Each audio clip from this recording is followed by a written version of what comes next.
요한계시록은 이게 참 중요한 것입니다. 네 가지 해석법이 있습니다. 우리 지구상에 많은 이 개신교 크리스찬들이 있습니다. 여기에 그 네 가지 방법 가운데 하나로 요한계시록을 이해하고, 요한계시록을 해석하고, 요한계시록을 설교하고, 요한계시록에 관해서 책을 쓰고 있다고 하는 것입니다. 네, 이 네 가지 해석법, 이 네 가지 해석법은 뭐 정통, 비정통, 정통, 이단 이런 것이 없습니다. 다 정통 이 복음적인 개신교회 안에서 사용하는 그런 그 방법이기 때문에 다른 것입니다. 어떻게 다른가? 첫째, 요한계시록을 비유적으로 그렇게 해석을 하는 것입니다. 먼저 요한계시록을 풀기 위해서 무슨 계시가 필요하느니, 이런 그 이단들이 상투적으로 하는 이야기입니다. 이제는 계시로 주신 말씀을 성령의 감동에, 성령의 계시로 주신 이 말씀을 이제는 성령의 조명을 통해서 우리가 깨닫게 되는 것입니다. 성령의 계시 이후에 하나님의 섭리는 무엇인가? 성령의 조명입니다. illuminate. 여기 빛이 많이 있습니다. 전등 빛이 많이 있습니다. 비추는 것입니다. 다 끄면 아무것도 안 보입니다. 제 얼굴 안 보입니다. 여기 이것도 안 보입니다. 조명. 즉, 이 성경 말씀을 주셨지만 성령이 조명을 해 주셔야 우리가 깨닫게 된다고 하는 것입니다. 인간의 이성으로 깨닫는 것이 아니라, 인간의 이성은 이해하지만 그걸 우리에게 영적인 분명한 깨우침을 주시는 것은 성령이시라고 하는 거죠. 성령의 조명을 받아서 우리가 어떻게 이해를 하는가. 첫째는 비유적으로 해석을 하는 사람들이 있습니다. 이걸 영어로 알레고리칼 해석이라고 하는데요. 비유적으로 혹은 우화적으로 그렇게 해석을 한다. 또 하나는 과거적으로 해석을 합니다. 영어로 프리터리스트라고 하는데요. 이미 초대교회에 다 이루어진, 과거에 다 이루어진. 그렇지만 요한계시록을 쓸 때는 어떻죠? 그때는 그 당시입니다. 그 당시, 뭐 바로 그때, 바로 지나서 이런 때, 그때의 상황, 과거적으로 이해하는, 해석하는 그런 그 해석법이 있습니다. 세 번째는 역사적으로 해석을 하는 것입니다. 히스토리칼. 교회 전체의 이 교회사 전 기간, 예수님의 초림부터 예수님의 재림이 사이에 이 역사적인 이것을 이제 이 요한계시록이 우리에게 말씀해주고 있다. 이렇게 믿고 해석하는 분들이 있습니다. 또 한 부류는 미래적인 해석을 하는 사람들입니다. futuristic. 미래, 이 요한계시록은 장래, 앞으로 올 미래에 이루어질 것이다. 그렇게 본다고 하는 것입니다. 비유적인 것, 과거적인 것, 역사적인 것, 미래적인 것, 이 네 가지로 이렇게 요한계시록을 해석을 한다고 하는 것입니다. 먼저 이 비유적이라고 하는 것을 본다면은 이것은 하나님과 사탄 사이의 영적 싸움의, 영적 투쟁의 하나의 연대기, 크로니클이라고 이렇게 본다고 하는 것입니다. 하나님과 사탄 사이에 영적인 싸움이 있는데 바로 이것을 연대기적으로 기술을 한 것이 바로 이 요한계시록이다. 그리고 이것은 하나님과 사탄 사이의 영적 싸움은 언제 이루어지고 있는가? 이 교회 시대에 이루어지고 있다. 이렇게 그 요한계시록을 이해하는 것. 이게 비유적인 해석법이라고 하는 것입니다. 과거적인 해석법은 무엇입니까? 초대교회의 투쟁. 초대교회가 로마 제국 치하에서 얼마나 박해를 무섭게 받았습니까? 그때 초대교회가 그 투쟁할 때 그 상징적인 묘사다. 우리 바울 사도를 비롯해서 다른 사도들 다 어땠습니까? 복음을 전하며 그들이 얼마나 많은 희생을 치루었습니까? 그렇죠? 죽기도 하고 죽어도 끔찍한 방법으로 그렇게 죽은 경우도 많이 있어요. 그렇게 저들이 이 투쟁을 했습니다.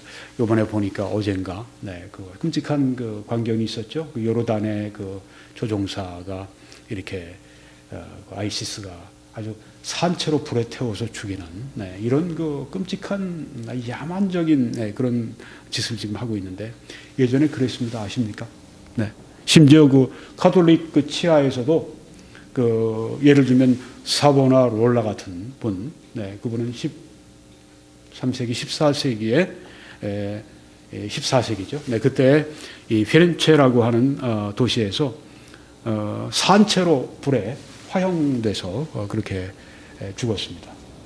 그때 그 로마 교황청을 아주 강력하게 쳐서 설교하고 부패에 대해서 강력하게 그렇게 설교하던 부흥 설교자였는데 그렇게 결국은 정치적인 음모를 꾸며서 그렇게 산채로 아주 그냥 화형대 위에서 그렇게 그 목숨을 뺏는 죽이는 그런 일들이 있는데 우리 그리스도인들 가운데 특별히 초대교회 때 이런 일을 많이 당했습니다.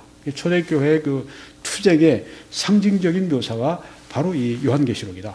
초대교회에 다 이루어진 것이다. 이렇게 과거적으로 보는 분들이 있다고 하는 것입니다. 세 번째는 역사적으로 봅니다. 예수님의 초림과 재림 사이에 있는 이 교회 역사에 일어난 그 상징적인 묘사가 바로 이 요한계시록이다. 이렇게 이해를 하는 것입니다. 미래적은 어떻습니까? 요한계시록 4장에서 22장까지 22장이 마지막 장이니까요. 1, 2, 3장 빼고 4장부터 22장까지는 앞으로 장차 오게 될 미래 사건이다. 아직 오지 않았습니다. 우리 때에 봐도 아직 미래 사건입니다. 그러니까 뭐 요한계시록을 쓰던 그 2000년 전에 때 보면 한참 미래죠. 지금 뭐 2000년 후에도 우리가 아직 장차 바라보고 있는 미래 사건인데요.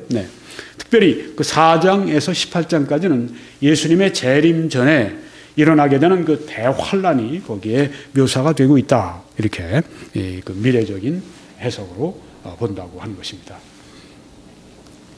그래서 이 비유적인 해석, 과거적인 해석, 역사적인 해석, 이 세 가지는 어떤 특징이 있는가? 서로 좀 이렇게 섞습니다. 비유적인 거와 과거적인 거와 역사적인 거와 뭐 역사적인 걸 제일 강조하는 분은 그것이 제일 많이 강조가 되겠죠. 그렇지만 비유적인 것, 과거적인 것 그것도 이렇게 섞어서 해석을 합니다. 또 뭐 각각 세 가지가 다 그렇습니다. 각각 자기의 어떤 그 관점에 대해서 제일 자기가 그걸 많이 생각하지만 비유적인 것도 과거적인 거, 역사적인 거 이렇게 다 섞어서 그러니까 통합성이 이 세 가지 해석의 특징이라고 하는 것입니다. 그러니까 다양하죠. 이제 비판을 받는 건 뭐냐면 사람마다 각각 다 다르다. 이단들이 특별히 그 신천지 이만희 같은 사람이 뭐 자기 계시록을 써가면서 한 얘기가 왜 이렇게 다 달라? 이렇게 얘기합니다. 당신들 주석 보고 하니까 그렇지 나는 계시 받았으니까 난 계시 받았다고 자기 혼자 받아서 자기 혼자 얘기하는데 자기가 뭐 하나밖에 얘기할 게 하나밖에 없지 자기가 무슨 여러 가지를 얘기해요. 교주가 돼서 내 말 한마디면 이건 뭐 재림 예수님의 말이라고 그렇게 사람들이 그렇게 전하고 또 그렇게 사람들이 받아들이는 그 입장이니까 하나뿐이지 자기도 여러 가지 의견 가운데 하나를 지금 들고 나온 거죠. 영 엉뚱하고 영 비성경적이고 영 그냥 그 완전히 그 거짓말 보따리를 가져와서 말이죠. 여러분 이 다양합니다. 그래서 이제 비판을 받아요. 다 다른데 그리고 자기 시대에 루터면 루터 그 시대에 마치 그 적그리스도면 그때 교황과 뭐 어땠습니까? 뭐 생명을 걸고 싸우는 때 아닙니까?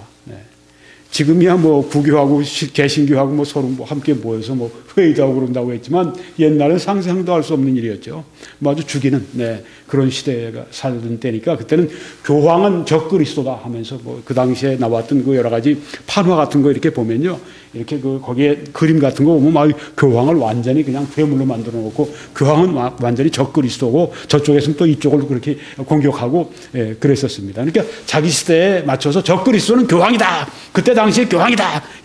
그런 자기 시대에 맞는 그런 적용하는 그런 해석을 한다고 하는 거죠. 이게 이제 비판을 받는 그런 점이기도 합니다. 미래적인 것은 어떻습니까? 이것은 어떻습니까? 요한계시록을 보시게 되면 상징이 많이 나옵니다. 상징적인 표현이 굉장히 많이 나와요. 그래서 어렵다고 생각하는 겁니다. 이 상징적인 표현을 그러니까 미래적인 사람들은 미래적 이 해석을 하는 사람들은 어떻게 하느냐? 그걸 구체적인 사건으로 그것을 해석을 해내야 됩니다. 이게 아주 커다란 숙제죠. 그래서 이 상징적인 표현을 영적 해석을 조금 전에 그 세 가지는 영적으로 초대교회의 그 투쟁, 영적 투쟁을 말한다. 혹은 교회사에 일어나는 그 영적 투쟁을 말한다. 아, 이것은 하나님과 사탄 사이에 일어난 영적 싸움을 말한다. 이렇게 상징적인 것들을 이렇게 영적으로 그렇게 그 이해하고 그렇게 이 해석을 하는데, 이 미래적인 이 해석 방법은 어떻습니까? 그런 상징이 있으면 그걸 가지고 영적으로 해석하려고 하는 것이 아니라 구체적인 그 사건으로 그렇게 이것을 이해하려고 하는 것입니다. 그러니까 여기에 지금 표현, 예를 들면 앞으로 우리가 다 공부하게 되겠습니다만, 뭐 일곱 머리 열 뿔 짐승, 바로 이것은 무엇을 말하는가? 네, 이것은 뭐 이 기독교를 박해하는 그런 그 정치적인 세력을 말한다, 이렇게 그 비유적으로 해석을 하는 반면에, 아니 이것은 그것이 아니라 바로 이 정치적인 세력은 세력인데 그것이 무엇이냐, 어떤 나라냐? 그래서 뭐 예전에 신성 로마 제국의 그 당시에 그 지역에 있던 그런 그 나라들의 그 어떤 이 시대의 새로운 부활을 말한다. 그래서 뭐 이유다, 뭐 옛날엔 이씨다, 뭐 이래가면서 이제 구체적인 그 사건을, 네, 그러니까 매우 이런 미래적인 요한계시록을 해석하면 어떻게 되죠? 정치, 경제, 666, 그 매매표 아닙니까? 그건 경제에 관계된 거거든요. 그리고 이건 매 666이라고 하는 그 시스템을 통해서 사고 팔지 않으면 이 세상에서 살 수가 없고, 어떻게, 음식도 살 수가 없고, 휘발유도 살 수가 없고, 아무것도 할 수가 없는 거예요. 그 경제 시스템입니다. 그 세계 경제 시스템이란 말이에요. 요사이 같이 우리 쓰는 그 크레딧 카드인데, 이게 저 그리스도나 이런 정부에서 나오는 어떤 아주 완전히 하나의 정부가 완전히 관장하는 그런 그 카드 같은 그런 것이 될 수도 있고요. 네, 그러니까 어떤 그 경제, 세계 정치, 세계 문화, 사회, 종교, 이런 모든 것들에 대해서 관심이 가는 거죠. 왜? 구체적인 사건을 거기서 발견하려고 그러니까. 그런데 이제 무슨 비판을 받는가 하면, 그 미래에 일어난 일이라고 할 것 같으면 지금 아무런 우리에게 주는 이 유익이 없지 않냐, 이 책이. 장래에 일어날 거 아니냐. 네, 그렇게 이제 비판을 받습니다. 근데 이제 이 미래적인 관점으로 해석을 하는 분들은 이렇게 답변을 합니다. 아닙니다. 장래에 결국은 교회가 승리하고 예수님이 승리하시는, 네, 그런 그 요한계시록 이 말씀은 우리에게 결국은 위로와 우리에게 확신을 준다고 하는 것입니다. 네, 그래서 그때 장래에 이루어질 일이지만 바로 그 말씀의 원리는 오늘 우리들에게 적용해서 우리가 위로를 받고 우리가 확신을 얻는 그런 말씀이 될 수 있습니다. 이렇게 답변을 한다고 하는 것입니다.